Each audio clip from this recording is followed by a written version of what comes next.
Welcome to Bald Hills House, everybody. I'm going to show you how to get the best out of this heater. Rest assured it's not as simple as you think. So for lighting the heater, this is how we start. Whenever you open the door, open the flue, open the top vent. Absolutely do not mess with these on the bottom. They're set where they need to be. If you start mucking with them, it's all going to go wrong quite quickly.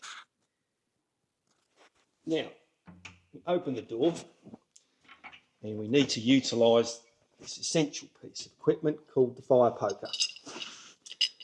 This heater has a wet back, water jacket at the back, and it heats the hydronic heating that's in all the bedrooms. And if you let all the ash build up, it won't work. You don't need to be too fussy with it. Just let it flick around. And it'll all work its way down into the ash pan. Now we're ready to set the fire.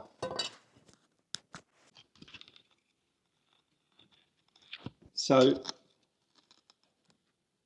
it's a big house, it's a big heater, you need to burn a lot of wood or else you will freeze to death. And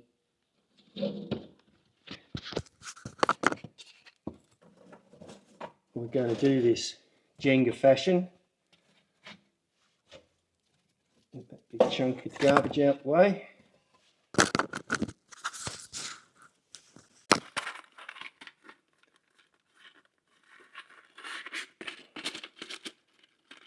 Light the fire before you put too much wood in it, or else you won't be able to get to your firelighters.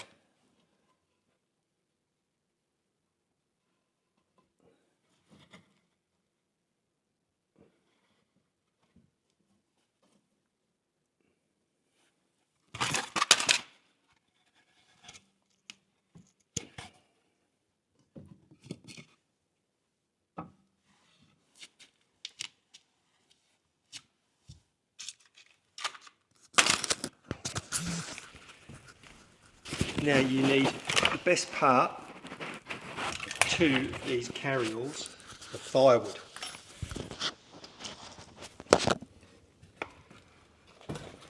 Select your wood for an even thickness so we can build a nice safe stack that isn't going to fall out onto the floor and set the house on fire.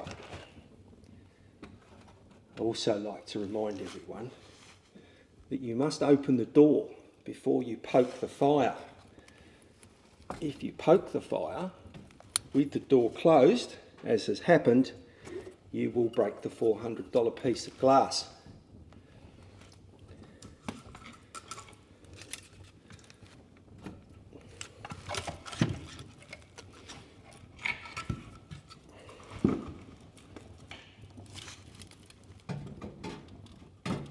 As you get up higher, just narrow the width of your pile, keep it safe.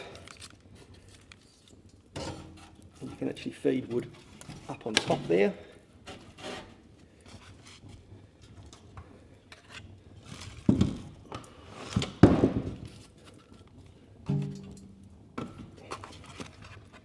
Just a couple of pieces down the side.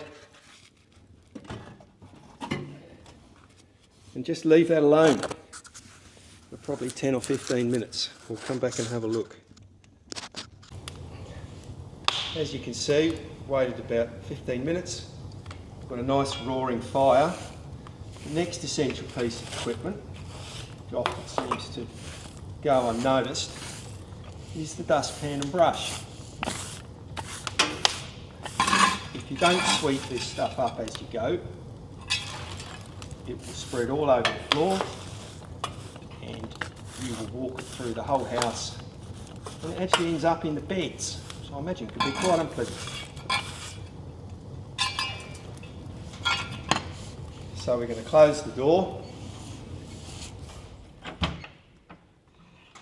Don't force this door shut. It's a tricky little thing. just needs a light catch because it gets hot, it bends, it jams shut, because the guy that makes these heaters is such a screaming tight ass, he can't be bothered to do anything properly. So, vent open, close the flue. That'll give you a medium burn. The sweet spot is push that in so there's about 1 centimetre sticking out.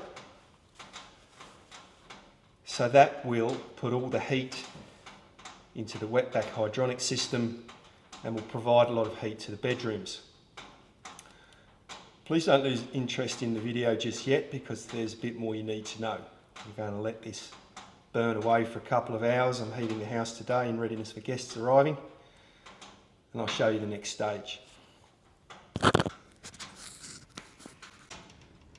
Now let's quickly talk about what not to do. At the moment, we've got the air vent wide open and the flue wide open.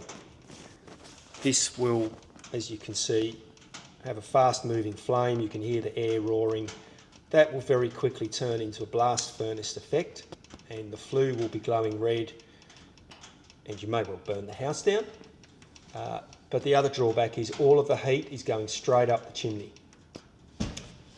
And you might have just heard the wetback let off a bit of steam there. When it boils up, it's quite spectacular, and one could easily be forgiven for thinking the house is about to explode. So remember, shut the flue, push it in so it's sticking out about 1 centimetre. And you can see already that flame has slowed right down. You can't hear the air gushing through the system. And that'll give you the best value for heating the bedrooms. I'll talk about how to heat this room a little bit later on once that's burnt down. Okay, we've got a beautiful fire going now. And let's imagine you're all hanging out in the lounge room on a Saturday night. This is how you're going to get more heat into the lounge room. I'm going to open the flue.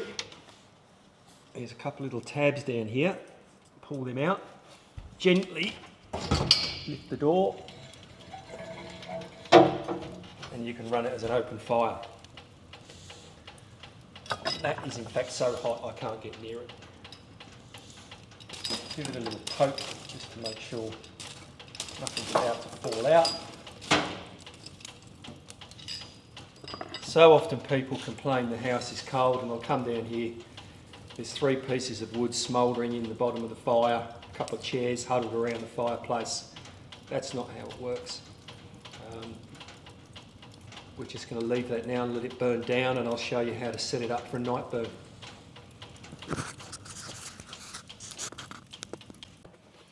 Okay, before you go out for the day, go to bed at night, this is how you set the fire to keep it going as long as possible and keep that heat ticking over in the bedrooms. Again, get the fire poker in there. These gauntlets are here for a reason, save you burning your hands. Now, probably a few too many coals in there at the moment, but unfortunately my timing requires that I do this now. You typically let that burn down a little bit more. So now, we don't do Jenga style. We do it all nice and tight to make it burn slower. Now I've picked out the larger pieces of wood.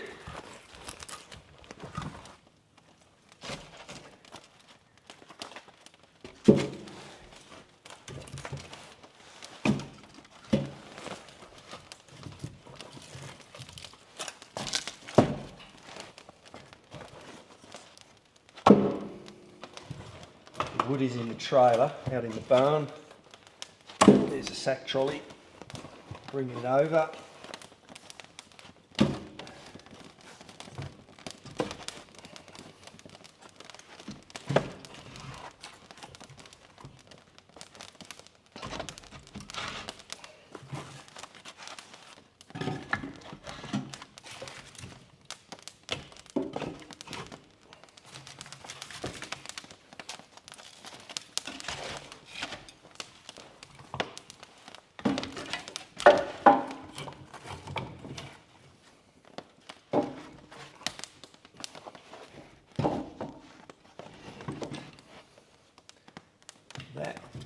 as much as we can get in there.